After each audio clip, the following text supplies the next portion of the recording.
This is Indira, Assistant Professor of the Department of Mathematics from Institute of Aeronautical Engineering. Today we are going to see the methods of finding particular integral for differential equations, that is higher order differential equations. In last session, we have seen how to calculate complementary function for homogeneous differential equations. We all know that the general solution of higher order differential equations will based on the two parts, that is first part is finding out the complementary function and second part is finding out the particular integral. And the finding out the particular integral is completely based on, that is, the non-homogeneous higher order differential equations. So among this, we have 5 methods. Among 5 methods, this is the first method of finding out the particular integrals for higher order differential equations. So let us see what is the general solution of higher order differential equations and how to give the particular integral for different cases. An equation of the form, that is P1 of x plus P2 of x so on, and that is in general it is written as Pn of x into y is equal to Q of x, is called as the higher order differential equation. If this Q of x is equal to 0, then we call it as a homogeneous differential equations. If Q of x is equal to 0, we need to find out only complementary function. There is no need to find out the particular integral. If Q of x is not equal to 0, then in that case, the general solution is based on both complementary functions and particular integrals. And these type of equations are called as linear differential equations of order n. Okay, the general solution of a higher order differential equation, that is f of d into y is equal to Q of x, is given by y is equal to yc plus yp, where y is equal to complementary function plus particular integral, where pi consists of no arbitrary constants and the particular integral of f is given by 1 by f of d into Q of x. And based on the Q of x, the methods of solving the particular integrals will be different. And among this, the very first method is y is equal to e power ax. The particular integral of f of d into y is equal to e power ax, right? So let us see how to find out the particular integral. We all know that the particular integral is given by 1 by f of d into e power ax. Okay, first we have to substitute d as that means we need to replace the d value as a, where a is a coefficient of the exponential. And the value that you have obtained is nothing but the particular integral for that type of questions. And this is possible if and only if the denominator is not equal to 0. If suppose the denominator is equal to 0, then this method is not applicable. That means we cannot replace d by a. So what we have to do if the denominator becomes 0 after replacing the value of d by the coefficient of the exponential? Let us see that.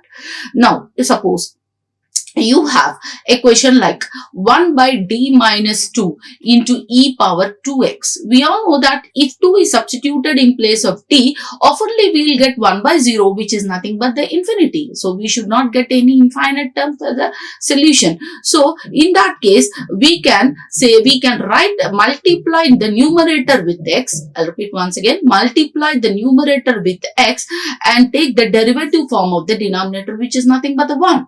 So this will be the particular solution. So this can be repeated till we get the finite value. So the case 1, again I'll repeat it, in f of d, put d is equal to a and particular integral will be calculated, and the particular integral is given by 1 by f of d into e power ax, provided f of a, that is after replacing d by a, we should not get the denominator as zeros, right? Okay. In the second case, if f of a is equal to 0, that means if what we have to do, if the denominator value is equal to 0, in that case, then we can write the particular integral as e power ax into x to the power of k by phi of a into k factorial, which is nothing but in this model, right? So this process can be continued till we get the finite value, and this particular integral has to be added to complementary function to get the general solution of the higher order differential equations. So let us go with one example. Now, let us see this example. Solve the differential equation d square plus 5d plus 6 into y is equal to e power x. Now, the given differential equation is second order higher, that is constant differential, I mean the linear differential equation.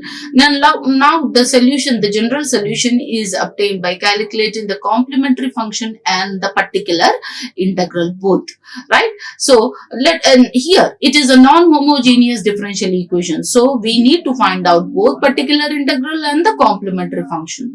First, we need to let us find out the complementary function. For that, we need to quote the auxiliary equation.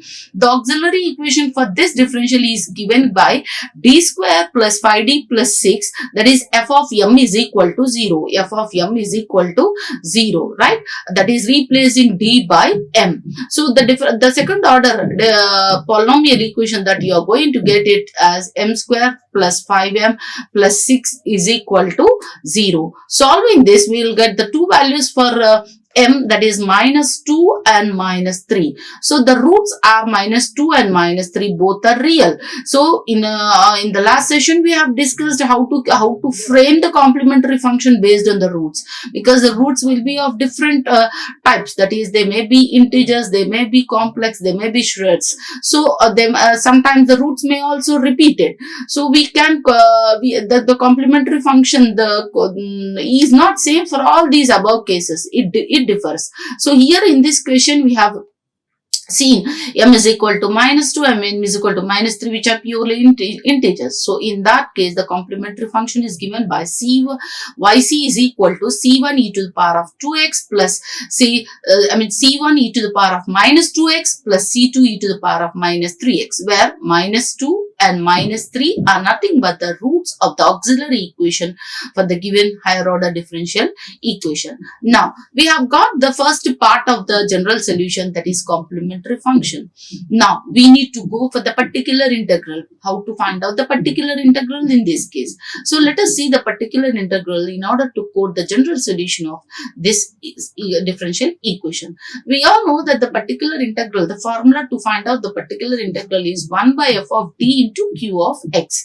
Here, 1 by f of d into q of x, which is nothing but 1 by d square plus 5d plus 6 into e to e. Q of x is nothing but e power x. E power x. The q of x's value is nothing but e power x. So, it is nothing but e power x. And you can see that the coefficient of x is 1 here. So, as I have said in the first slide, we need to substitute d as 1 here. So, let us see what we are going to get after substituting d is equal to 1. So, d is equal to 1 square plus 5 into 1 plus 6 into e power x, and which is nothing but the finite value 6 plus 1 7, 7 plus 1 5 12. So e to the power of x. Even we got the particular integral also. So the next stage, the next step for conclusion is to add this particular solution to the complementary function to get the final solution of higher order differential equation, which bears the q of x is equal to e power ax. So the conclusion is y is equal to c1 e to the power of minus 2x plus c2 e to the power of minus 3x plus e to the power of x by 12. Now, let us go to the next equation. In this equation, you have a differential equation as y double dash minus 4y dash plus 3y is equal to 4 into e to the power of 3x. Even this equation is non-homogeneous differential equation with q of x is equal to e power in the form of e power x. And the extra information that he has given in the equation is y of 0 is equal to minus 1 and y dash of 0 is equal to 3. these conditions are called as initial conditions, and obviously these conditions are used to find out the constant values framed in the complementary function, right? So that the stage will come at the last of the equation. So let's see, first find out the complementary function for this equation. So before going to the complementary function, we need to write it in standard form. That means the standard form, that means we are always writing it in terms of the capital D. So let us convert this. Y double dash is nothing but d square y by dx square, where y is a dependent variable and x is an independent variable, minus 4 into dy by dx plus 3y, okay, is equal to 4 into e power 3x, right?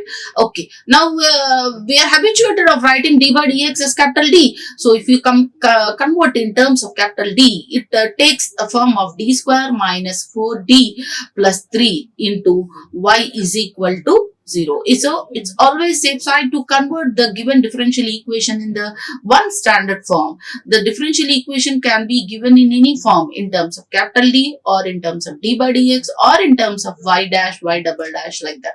So whatever it is, you better convert in the capital D form. Now it is in the form of f of d into y is equal to q of x, where q of x is not equal to 0, as I've said earlier that we need to find out both complementary functions and particular integral in this case. Okay, so how to find out the complementary function? Again, we need to take this f of d, replace d by m, replace d by m. So what is the polynomial equation? That's the auxiliary equation that you are going to get. That is nothing but m square minus 4m plus 3 is equal to 0.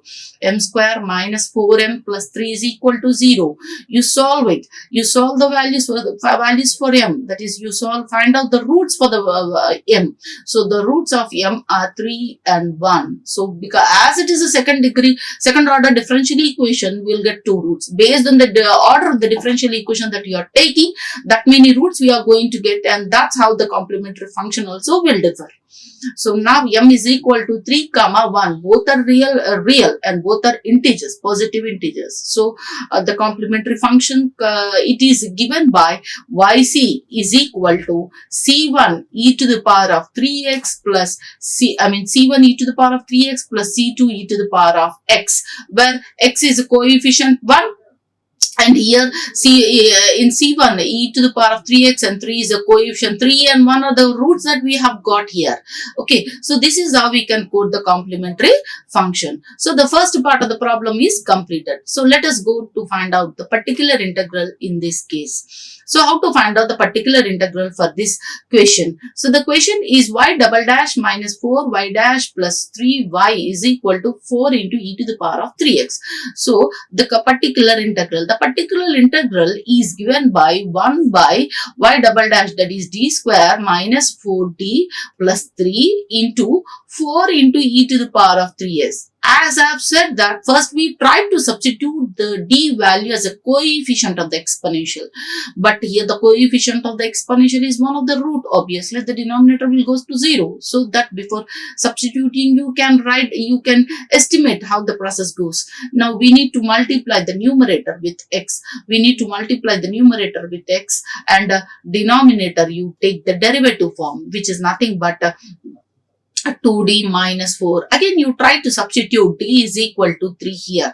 So let us see what we are going to get. 4x e power 3x by 2 into 3, that is 6 minus 4, and which is nothing but 4x e power 3x divided by 2.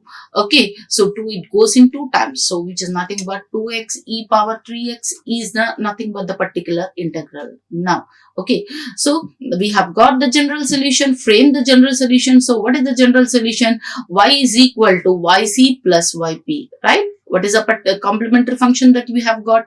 C1 e to the power of 3x plus C2 e to the power of e power x plus the particular integral value, that is nothing but 2x e power 3x, right? Okay, now this is not the conclusion of the question, because he has given some initial conditions are quoted in the question, and now it stays to apply these initial conditions to find out the complementary constant which are formed in the general solution. So these the condition, that is y of 0 is equal to -1 and y dash of 0 is equal to 3 have to be applied here. So now we will try to apply the first condition, that is y of 0 is equal to -1.